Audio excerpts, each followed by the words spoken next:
Jharkhand board class 8 के सभी विद्यार्थियों का स्वागत है आपके the digital knowledge world institute के इस ऑनलाइन प्लेटफॉर्म पर। दोस्तों, आप लोग का एग्ज़ाम जैसा कि जान रहे हैं कि नज़दीक आ गया है, ठीक है। तो उसके रिगार्डिंग जो है सो दोस्तों आप लोग तैयारी जो है सो करना शुरू कर दें। और आप जो बच्चे सब तैयारी नहीं कर पा रहे हैं वो है सो समय रहते तैयारी करने के लिए हमसे जुड़ जाएं, ठीक है। हमारा इस चैनल से आप अपना जो है सो व्हाट्सएप ग्रुप में भी जुड़ सकते हैं। इसी वीडियो के एंड में मतलब डिस्क्रिप्शन में आप देख सकते हैं, मोर पर क्लिक करेंगे, ठीक है, तो आपको व्हाट्सएप ग्रुप मिल जाएगा। तो क्लास 9 के बच्चों बता दें कि आपका आज साइंस का दोस्तों जो टेस्ट होगा ना, उसका मैं जो है सो क्वेश्चंस वेरी वेरी इंपॉर्टेंट बताने वाला हूं। तो सब बच्चे आप लोग जो है सो बढ़िया से देखेंगे, क्वेश्चन को समझेंगे और अपना जो है सो अच्छा बेस्ट करने का प्रयास करेंगे। आइए देखते हैं क्वेश्चंस क्या है। जिन बच्चों को अपने तैयारी को लेकर के चिंता है, वो मैं कह रहा हूँ एक बार फिर से कि आप अपने व्हाट्सएप ग्रुप में ज्वाइन हो जाएंगे, ठीक है। व्हाट्सएप ग्रुप में ज्वाइन कैसे होंगे जी? तो उसके लिए आपका दोस्तों एक मोर पे बटन आपको मिलेगा, मोर बटन मिलेगा इसी वीडियो के डिस्क्रिप्शन में। उस पर क्लिक करेंगे तो क्लास 8 का जो है सो आपको एक लिंक मिल जाएगा व्हाट्सएप ग्रुप का, ठीक है। उस पर आप लोग क्लिक करेंगे, ऑटोमेटिक ज्वाइन हो जाएंगे। फिर भी दिक्कत आ रही है तो आप मुझे इस नंबर पर कर सकते हैं मैसेज 6200230424। इस पर आप मुझे मैसेज करें, मैं आपको आपके व्हाट्सएप ग्रुप में जोड़ दूंगा। ताकि दोस्तों आप हमें इंस्टाग्राम और फेसबुक और यूट्यूब में इस नाम से जो है सो सर्च कर सकते हैं और फॉलो कर सकते हैं। आइए देखते हैं आज आप लोग का क्या क्वेश्चन है। दोस्तों आप लोग का मैंने बताया कि साइंस का ये सब्जेक्ट है, तो साइंस का देख रहे हैं। सबसे पहला क्वेश्चन आप लोग का है क्या है कि जो पदार्थ वायु को प्रदूषित करते हैं वो खाली स्थान कहलाते हैं क्या? प्रदूषक, वायु नियंत्रक, इनमें से कोई नहीं। तो जो पदार्थ वायु को प्रदूषित जो है सो संदूषित करते हैं वो क्या कहलाते हैं? तो आंसर करेक्ट कर लेंगे ऑप्शन नंबर ए, ठीक है, प्रदूषक। सवाल नंबर दूसरा दे रहे हैं क्या CFC वायु मंडल में किस परत को प्रभावित करता है? तो ओजोन मंडल, क्षोभ मंडल, समताप मंडल और बहिर्मंडल। तो दोस्तों इसका राइट आंसर जाएगा ऑप्शन नंबर ए, ठीक है। ओजोन मंडल को प्रभावित करता है कौन?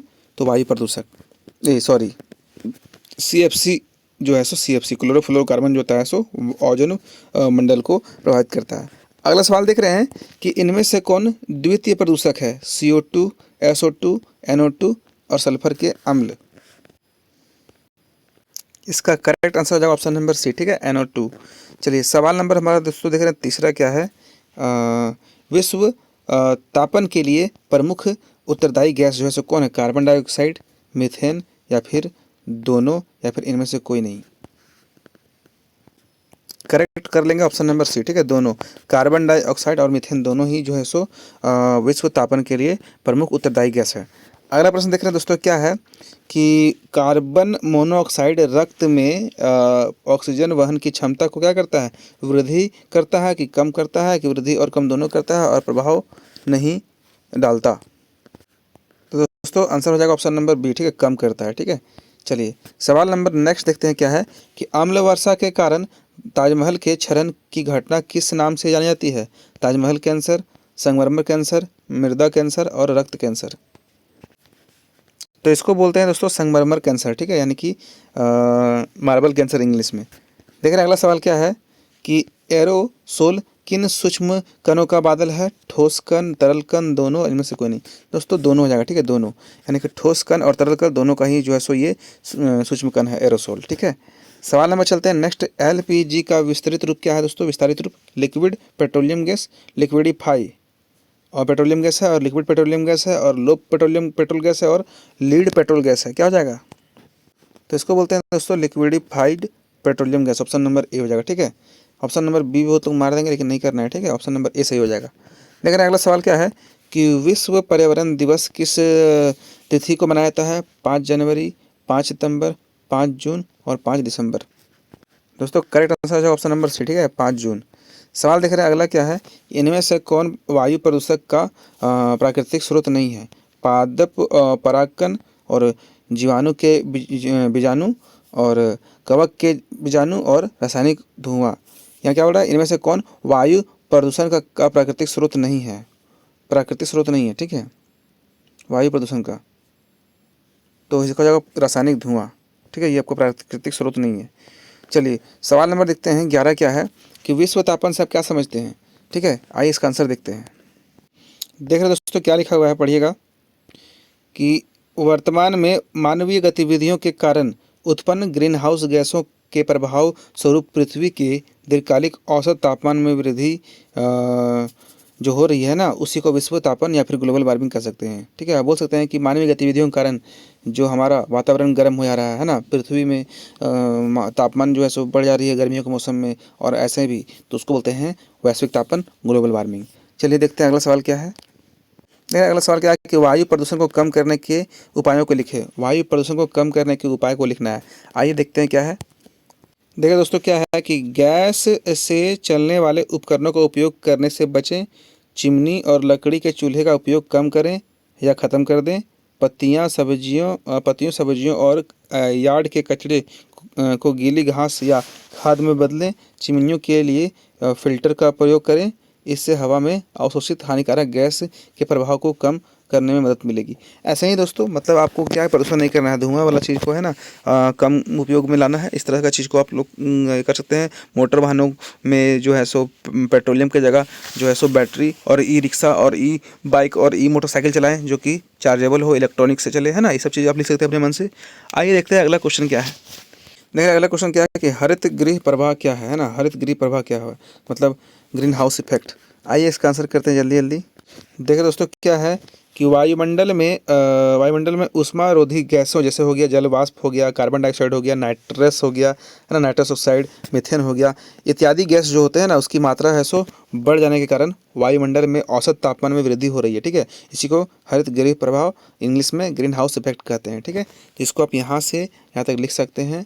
और दोस्तों जल्दी चलते हैं अगले क्वेश्चन की ओर। ठीक है दोस्तों, देख रहे हैं अगला प्रश्न क्या है कि अम्ल वर्षा क्या है। ठीक है, अम्ल वर्षा, एसिड रेन इसको बोलते हैं इंग्लिश में। आइए देखते हैं क्या होता है इसका आंसर। देख रहे हैं दोस्तों, क्या है कि एसिड रेन चाहे एसिड डिपोजिशन एक व्यापक शब्द है जिसमें अम्लीय घटकों के साथ वर्षा का कोई भी रूप शामिल होता है, जैसे सल्फ्यूरिक या नाइट्रिक एसिड, जो गीले या सूखे रूप में वायुमंडल से ज़मीन पर गिरता है। इसमें बारिश, बर्फ, कोहरा, ओले या जो है सो अम्लीय धूल भी शामिल हो सकती है। ठीक है, और सिंपल समझ सकते हैं कि जो वर्षा के साथ जो अम्लों की जो होती है ना वर्षा, वो होती है अम्लीय वर्षा। ठीक है, ये बारिश, कोहरा, बर्फ़ के माध्यम से आपको देखने को मिलेगा। ठीक है, बाकी चलिए देखते हैं अगला प्रश्न क्या है। अम्ल वर्षा दोस्तों कैसे होता है, तो हमारे पृथ्वी पर जितने प्रकार के फैक्ट्री हैं, ठीक है, वाहन है, जो धुआं छोड़ रहे हैं, उन लोग काले काले धुआं छोड़ रहे हैं ना, काले काले धुएं जो ऊपर जा रहे हैं आसमान में, वही क्या करता है बारिश के समय में जो है सो कोहरा, ओस और बर्फ़ ओले के माध्यम से बारिश में होके गिरता है। ठीक है, वही हो गया क्या, कोहरा हो गया, मतलब ये सॉरी अम्लीय वर्षा। अभी ठंड के मौसम में अभी कोहरा देख रहे हैं, ये सब क्या है, एक तरह से समझ लिए अम्ल ही है। ठीक है, चलिए चलते हैं अगला क्वेश्चन की ओर। देखिए अगला प्रश्न क्या है कि झारखंड के दामोदर एवं स्वर्णरेखा नदियों के प्रदूषण के कारणों को लिखें। ठीक है, झारखंड के दामोदर और स्वर्णरेखा नदियों के प्रदूषण के कारणों को लिखें। दोस्तों आंसर देखेंगे क्या है कि स्वर्णरेखा और दामोदर जैसी झारखंड की प्रमुख नदियों में है ना पानी जो होता है ना प्रदूषित होता है। क्यों? क्योंकि झारखंड सरकार जो है, सरकार की ओर से रोक के बावजूद कोयला कंपनी जो है क्या कर रही है, और ऊर्जा संयंत्रों द्वारा जो है सो दामोदर और उसकी सहायक नदियों में कचरा डाल दिया जाता है। यानी कि फैक्ट्रियों से जो भी जल होते हैं, अपशिष्ट है ना, कचरा होते हैं, सब नदी में डाल दिया जाता है। तो नदी क्या होती है, ये हो जाती है ना, क्या नाम है, प्रदूषित हो जाती है। इस कारण से दोनों नदियों में प्रदूषण बहुत ज़्यादा अधिक हो रहा है झारखंड में। आप इसको लिख लेंगे। तो दोस्तों इसी तरीके से हम लोगों ने सारे क्वेश्चन को कर लिए। आपको समझ में आएगा, उम्मीद करते हैं। जो बच्चे नए आए हैं क्लास 8 के, आप लोग क्लास 9 में जाने वाले हैं, है ना, तो आप लोग है सो चैनल को सब्सक्राइब कर लीजिएगा और अपने व्हाट्सएप ग्रुप में जल्दी मतलब जो है जल्द और ज़रूर जुड़ जाइएगा, क्योंकि मैं लगातार जो भी वीडियोस लाऊंगा आपको मिल जाएगा टाइम टू टाइम, है ना। बाकी आपके प्रिपरेशन के लिए, आपके तैयारी के लिए हम हमेशा यहाँ पे हैं। आपको कोई भी दिक्कत है आप व्हाट्सएप कर सकते हैं हमें, आप हमें अपने क्वेश्चंस को पूछ सकते हैं। बाकी सभी बच्चों को ऑल द बेस्ट, सभी को ऑल द बेस्ट कहने का मतलब यही है कि आप लोग एग्ज़ाम देने वाले हैं, बहुत सारा ऑल द बेस्ट। आप लोग जो है सो मन से पढ़ाई करें और एग्ज़ाम दें। बाकी दोस्तों सभी को थैंक यू एंड सभी को जय हिंद, जय भारत, सभी को वंदे मातरम, सभी को जोहार। फिर मिलते हैं हम लोग अगले वीडियो में, तब तक के लिए थैंक यू सभी को।